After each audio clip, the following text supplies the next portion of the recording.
Se eliminó el fuero presidencial, se eliminó la partida secreta, se eliminó el Estado Mayor Presidencial, se eliminó las pensiones expresidentes, se eliminó el salario del presidente, se redujo y se eliminó el seguro de gastos médicos mayores a legisladoras, se creó la revocación de mandato, se tipificó la corrupción, los delitos electorales y el robo de combustible. ¿Qué más quieren que les digamos? Concluya. Esto no hubiera sucedido, jamás habría sucedido en una dictadura o en un narcoestado. Ustedes podrán llenar, dizque las plazas, nosotros vamos a llenar las urnas.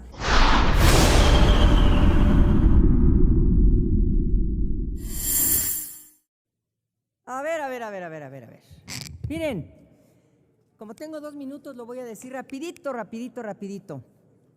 Se eliminó el fuero presidencial, se eliminó la partida secreta, se eliminó el Estado Mayor Presidencial, se eliminó las pensiones expresidentes, se eliminó el salario del presidente, se redujo y se eliminó el seguro de gastos médicos mayores a legisladoras, se creó la revocación de mandato, se tipificó la corrupción, los delitos electorales y el robo de combustible, se disminuyó el huachicol en un 95%, se aumentó el decomiso de fentanilo en 525%, se inmovilizó y se congeló 20,000 cuentas bancarias, se aumentó la recaudación fiscal en más de 140%, se aumentó el salario mínimo en más de 90%, se disminuyó el IVA en zonas fronterizas al 8%, se triplicó el reparto de utilidades a trabajadores de outsourcing, se redujeron semanas de cotización, se reforma la ley del Infonavit, se alcanzó récord histórico a más de 840,000 empleos formales.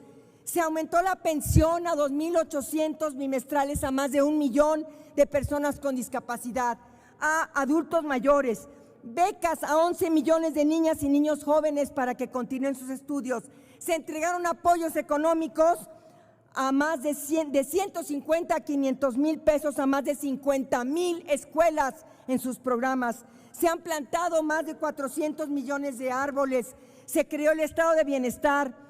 Se crearon 161 cuarteles de la Guardia Nacional, se benefició a 85,000 familias de escasos recursos con el Tianguis del Bienestar, se rehabilitaron 134 clínicas, hospitales y centros médicos, se inició la reconstrucción del parque solar más grande de América Latina en Puerto Peñasco, Sonora, se construyeron 2 refinerías, se refinaron, ahora estamos produciendo gasolina, se construyó el aeropuerto de Santa Lucía, ahora tenemos la compra, ya estuvo de Deer Park. ¿Qué más quieren que les digamos? Concluya. Esto no hubiera sucedido, jamás habría sucedido en una dictadura o en un narcoestado. Ustedes podrán llenar, dizque las plazas, nosotros vamos a llenar las urnas. Que les vaya muy bien. Abur, que les vaya bien. 2 minutos. Desde su escaño. Gracias, presidenta. Antes de entrar al tema que traigo aquí al Senado de la República, solamente un comentario por lo dicho por un compañero senador hace rato. Hablan en el debate de una falta de un tema de urbanidad de nuestra candidata Xóchitl Gálvez. Vergüenza debería de darles, vergüenza. Un mexicano muere o desaparece cada 12 minutos en este gobierno sangriento, el más violento de la historia. Una mujer es violada cada media hora, 7 niños desaparecen al día, un desaparecido por hora. Con esos datos deberían de esconderse y pensar en cómo vamos a resolver este gran problema de nuestro país. Y pasando al otro tema para agregar, el gobierno vuelve a violar la ley con la suspensión del programa carretero que da mantenimiento a 42,000 kilómetros de vías libres en todo el país, al que se le destinaron 11,000 millones de pesos y que ahora fueron desviados al ejército. Esa arbitraria medida del presidente pone en riesgo a los mexicanos, los pone en riesgo porque se van a acabar las obras de señalización. Muere el reencarpetado, el bacheo, los muros de contención, la limpieza, el alcantarillado y otras obras prioritarias para la seguridad de nuestros mexicanos. Es inadmisible este tema. Por ello, hoy solicité la comparecencia del secretario de Hacienda para que nos venga a explicar cuál va a ser el destino de esos 11,000 millones de pesos que antes servían para cuidar nuestras carreteras. Tenemos que pedirle a este gobierno morenista que respete a la ley, que respete la vida de los mexicanos que hoy va a poner en riesgo. Es cuanto, presidenta. Gracias, senadora. Se concede Luz Márquez Alvarado, del Grupo Parlamentario del Partido del Trabajo, hasta por 2 minutos.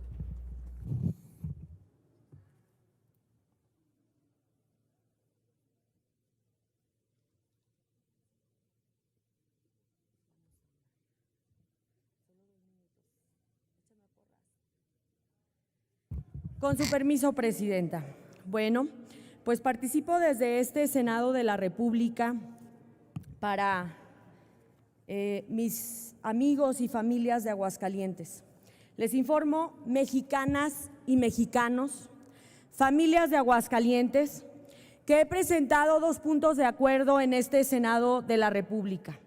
El primero, para que el Senado de la República exhorte respetuosamente al Gobierno del Estado de Aguascalientes, así como al municipio de Aguascalientes, para que dentro de sus atribuciones mejoren la infraestructura en las puertas de acceso y salida de la entidad.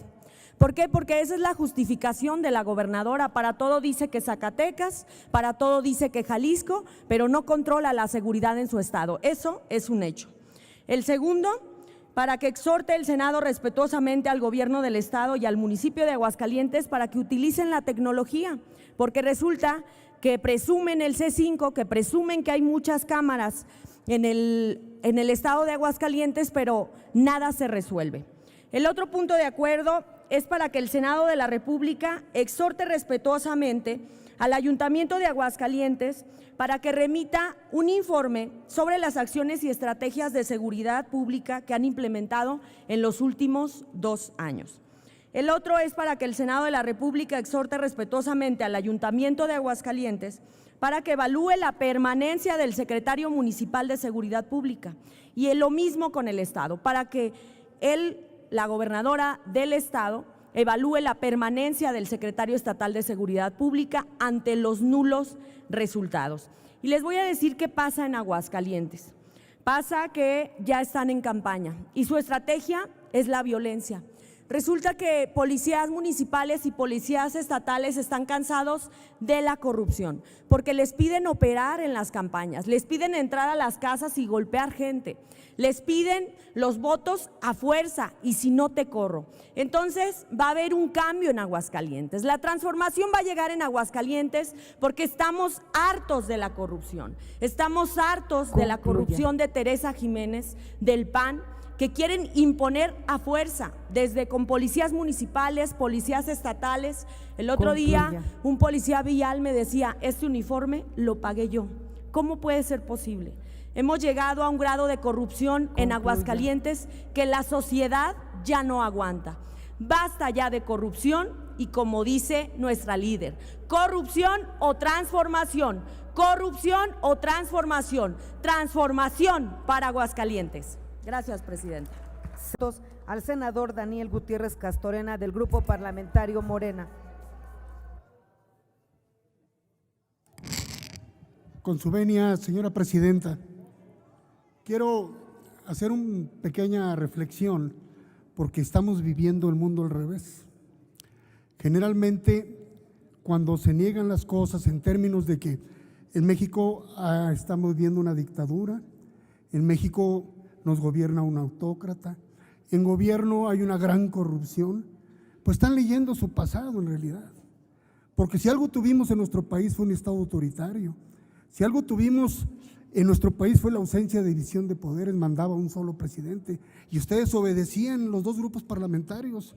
Las reformas, y siguen obedeciendo, las reformas que se aprobaron en el 12 y en el 13 fue producto del contubernio y de la ausencia de división de poderes y del acatamiento de una concepción de un gobierno que se plegó a la disposición de un grupo minoritario oligárquico. Ese es el fondo del caso.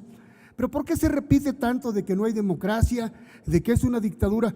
Porque en realidad estamos viendo efectivamente que ya lograron salir por primera vez. Nosotros lo hemos hecho toda la vida. Por primera vez lograron convocar a un grupo de ciudadanos muy respetables, pero no lo habían logrado hacer. ¿Por qué? Porque esas gentes vivían cómodamente en sus casas. La gente con represión, la gente con pobreza, la gente con miseria, tenía que tomar las plazas para denunciar los atropellos, las represiones, que eran objetos campesinos, obreros, estudiantes. Y en este momento nos están planteando este mundo al revés. ¿Qué es la democracia? Decía Aristóteles, pues hay tres formas de democracia, la de lo uno, la de los poquitos y la de muchos. ¿Quién nos gobierna? Las que quiso el pueblo de México que gobernara, y son la mayoría. Quien está gobernando este país es el que el pueblo mayoritariamente lo puso. Entonces, cuando nos hablan a nosotros, cuando nos hablan de que es una dictadura y que es un dictador y que nos van a llevar a la opresión y a la falta de libertad, pues es precisamente el cuento que ustedes tuvieron y que nunca protestaron y que nunca salieron a la calle, y ahora que se ven rebasados por la aplastante participación del pueblo mexicano, pues ahora quieren intentar reconstituir. Y saben que es cierto, el pueblo mexicano está dividido, pero está dividido entre una gran mayoría que está consciente de que ustedes ya no deben de volver a gobernar. Está dividido entre, ya aprendieron los mexicanos que solamente participando en las elecciones, porque en este país se ha llegado por la vía pacífica y por medio del voto, porque en este país hay partidos políticos. Solamente en una dictadura no puede haber un sistema electoral donde hay partidos políticos y la existencia del voto. El pueblo mexicano se las va a cobrar en esto. Y es necio porque ya comprendió que ustedes están descartados y efectivamente se les mandó al basurero de la historia. Muchas gracias, presidenta.